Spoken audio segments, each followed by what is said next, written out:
Welcome back, ladies, gents and Pikachus. It's been a while, hasn't it? So I thought I'd make a video with me in it for a change, none of the graphics or anything else. I wanted to tackle the subject of Gaza. Why is this war happening? Why is a two-state solution not going to work? All the rest of it. And I do have a personal bias, I'll admit that. I'm from Jewish stock and I'm a Christian. Let's just get that out of the way. So if you want to call me biased, fine, call me biased. But I take this view, okay, because I have experience living next door to someone who is actually murderous. I lived next door to a guy who did murder someone. And, you know, I lived next door to him for a good while and I was trying to convince him not to do this thing. He was talking about doing it. I went to the police several times. They weren't interested. They wanted a body to investigate, or they weren't going to do anything. I tried to approach his parents, his family. They weren't very nice to me. So I tried everything, you know, and the writing was on the wall. I knew this guy was going to get killed, so I moved away, and he got killed. I'll put the murdering. I'll find the articles that the news did and I'll put them in the description if you're interested to hear about that. But the reason why I'm telling you this sad story, ladies, gents and Pikachus, is to illustrate what it's like to live next door to someone who claims on the surface that they don't mean any harm to anyone and they're lovely and kindly and they just want to get along with their life, you know, like when the police came round for him on the several occasions when they did, or if I questioned him and other people were there, he would claim that it wasn't anything personal, he was just angry and had a bad temper, he didn't mean anyone any harm. Certainly wasn't anything to do with his religion, oh no, he wouldn't admit to a thing. But this particular guy had a habit of sleep talking, you know, and I'm in the room literally a metre away, and I don't sleep I sleep lightly, so I could hear the things that he was saying in his sleep. And although he was a religious guy, he only spoke English, even though he claimed knowledge of another culture, shall we say. Only spoke in English, so I could hear everything he was saying. That's how I knew he was going to do what he did. And it didn't matter who I told, because he had these plausible denials, nothing was ever done. And unfortunately this guy was stabbed like 50 times, 48 times, 49 times, and he died on the spot. And this guy went off to prison. I think he got the charge reduced to manslaughter on, you know, some stupid grounds. Obviously it was murder in my eyes. He was premeditating it for quite a while beforehand. Went to go and attack this guy with a knife. The guy was defenseless and died. That's murder. But whatever. Manslaughter, murder. We're picking hairs now. So that's how I see the situation with Israel and Palestine. They've lived next to Palestine peacefully for nearly 75 years. But throughout that 75 years, every 6, 7, maybe 8 years, there has always been an attack. There's always been an attack on Israel. It's always been in one direction. You never switch on the news and see, oh, breaking story, Israel has attacked Palestine. You never see that. I've never once seen that. Or you never see, oh, Jewish insurgents have invaded Gaza. You've never seen that. The only time we ever saw that is when war was declared. Palestine invaded Israel and actually declared war as their motive, their memorandum, MO, whatever the word is. You know, they said, we're going there to kill people and we're going to take hostages and then we're going to go back to our stronghold and we're going to go, fuck you, we're not giving the hostages back. Which is a grounds for war, which is why it was called a war. Now, would you, bearing in mind what I said about my ex-neighbour who murdered someone, would you agree after that had happened to then live next door to this person? Use the same toilet as this person, go to the same shop as this person?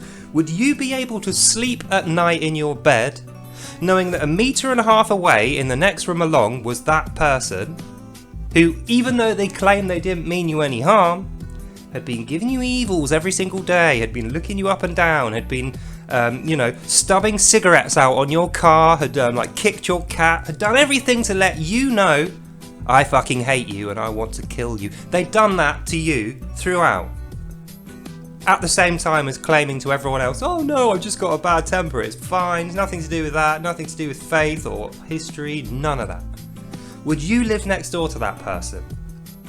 No, of course you wouldn't, because you're an intelligent person who has that self-preservation, that reaction. You have that nervous system which tells you, oh, feel crap when there's something scary next to me, feel nervous when there's death on the horizon. Your body tells you when something is wrong and you should listen. And I feel like that's how Israelis must feel living next door to Palestine, because even when they had their two-state solution, remember that's actually what they had. Gaza was supposed to be a Palestinian state. They gave them power, they gave them food and water, access to education, technology, they had international aid.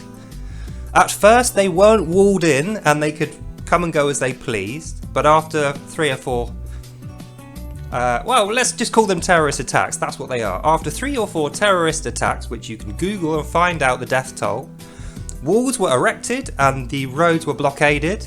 They didn't say no Palestinians could come in. There was plenty of Palestinians that actually worked in Israel.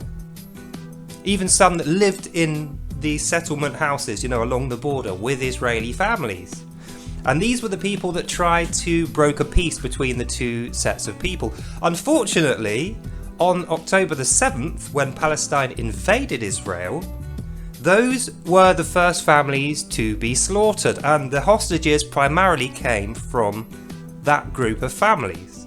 So I'll say again, if that was you, with all that in mind, would you then agree, okay, let's go and live next door to them, even though they've killed all my friends and family and threatened to kill me, and they've had this war, and they've got hostages which they have put on camera being raped and beaten up, dragged behind cars on chains. They're proud of what they're doing, these people.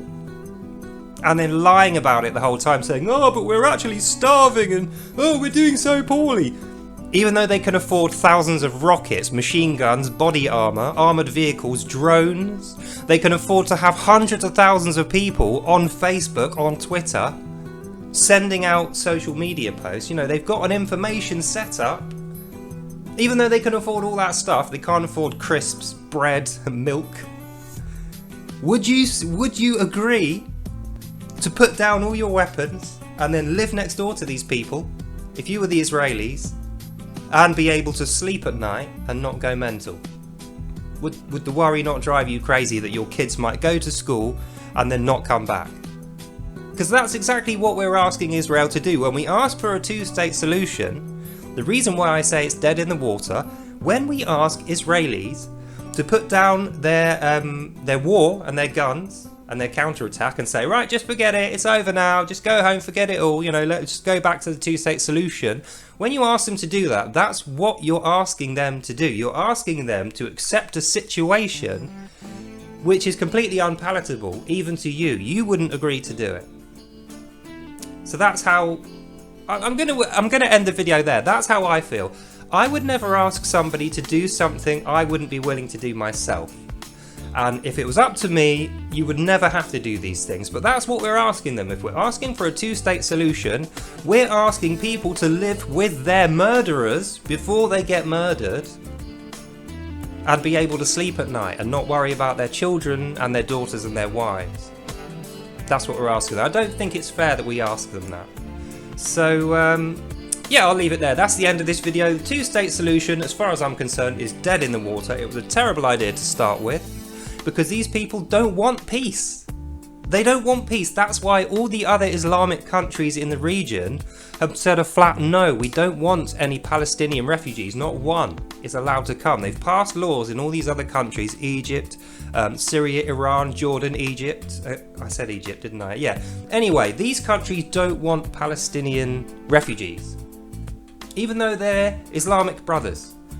There's a good reason why they don't want those people there, but I'll let you figure that out for yourself. So think on what I've said. Think in terms of, if it was you, would you accept that? And I think we'll all come to the same reasonable conclusion. All us friendly, peaceful people anyway, Westerners. We'll recognise why the two-state solution will never work. So the real question is, after this war has been won, what are we going to do next? And I'll leave you on that. So I hope you enjoyed that. Thanks for listening, and I'll see you in the next one.